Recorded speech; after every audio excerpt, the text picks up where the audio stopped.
But here's what he said to me. In climbing this ladder economically, all you have to do is work harder on yourself than you do on your job. Once I heard that, it made sense to me.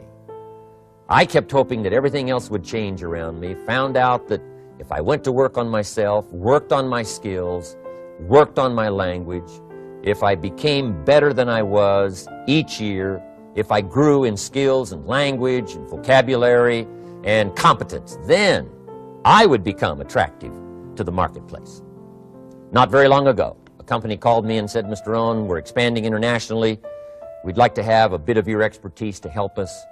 Would you give us a bit of your time? We'll add some millions to your fortune. And I said, okay.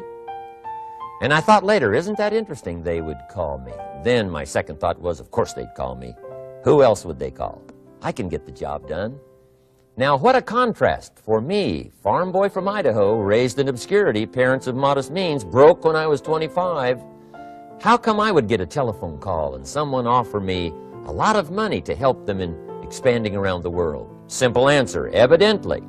Something happened to me between age 25 and where I am today.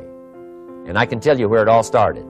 From my teacher, Mr. Schoaf, who said to me, we don't have to change what's going on out there. That's the wind that's blowing. All we have to do is change what's going on in here. And now there's several ways to do that on personal development. And let me give you those ways. Here's the first one. We must learn from personal experience. Pretty simple. Learn from what happens to you. Take a look back over the last few months. Did you make some mistakes? How could you correct those for the future? Take a look back over the last year. Have you done it right or done it wrong? Let's correct it for the next year. Learn from your personal experience. Mr. Schoaf asked me when I first met him, he said, Mr. Rohn, how are you doing? You've been out there now 6 years. And I said, I'm not doing very well. He said, I suggest you not do that anymore. What a simple, swift analysis to my situation. He said, if you keep doing it, the next 6 years will be like the last 6. You don't want that to happen. Let's make the changes. So learn from your personal experience. Now here's number 2, why I came to share this video experience with you today. And that, I call it OPE, other people's experiences. That's me, other people. That's your teacher, other people. That's your friends and colleagues, other people. The people you meet that can pass along to you their experiences, what's happened to them, the mistakes they made, how they corrected them, how they changed their health and changed their bank account and changed their income and changed their future. That's it, other people. Now there's 2 kinds of people to learn from. One is failures. It's too bad failures don't give seminars, right? That would be valuable. Bring your notebook, have them tell you how they lost it all and threw it all away, threw their health away and threw their friendships away and things didn't work out well. That would be valuable. But now then we must also learn from positive, people that have done well. They've got the health, and so we ask them, how did you become so healthy? They've got the skills, so we ask them, how did you become this skillful? They've got the income, so we ask them, how did you get here in such a short period of time? So now here's what's important in personal development. In learning from other people, we learn, number 1, by observation. We learn what we see. We watch people that are successful in what they do. In sports, we watch their disciplines.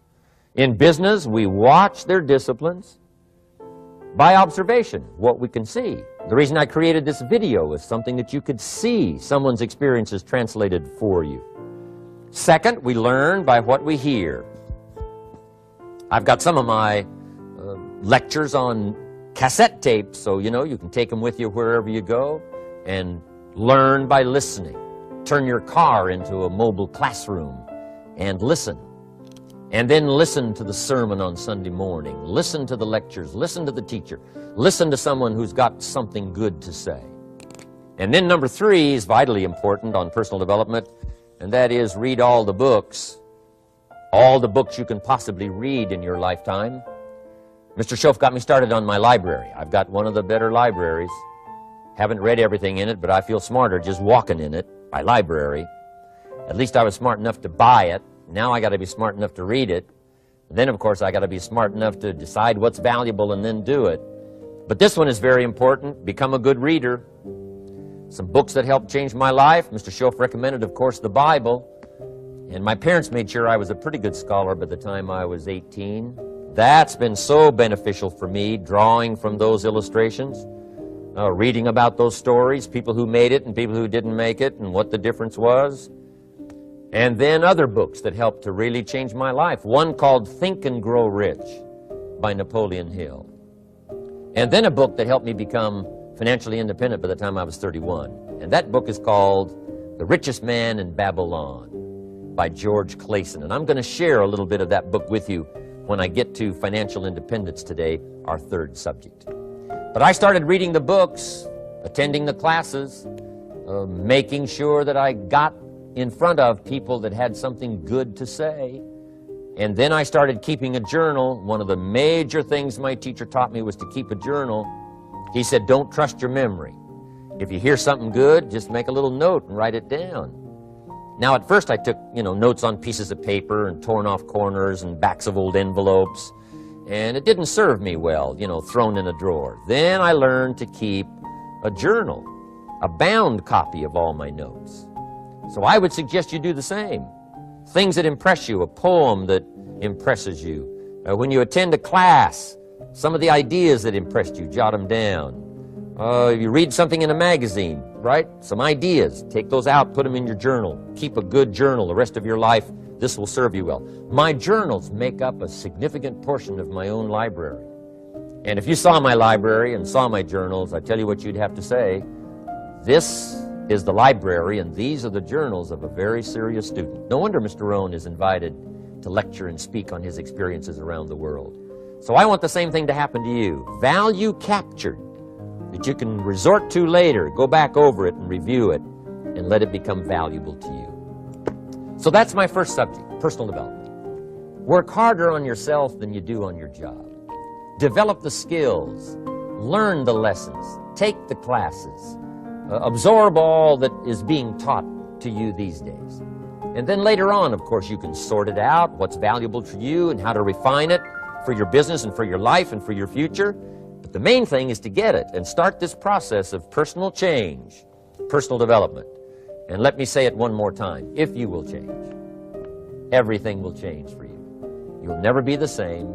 You'll keep growing. As you look back on a few months, look back on a few years, you won't believe the progress you can make economically, your relationship with your family, your friends, and whether you're in sports or economics or whatever. I'm telling you, that whole process of committing yourself for personal change, personal value, can really make your life unique and worthwhile.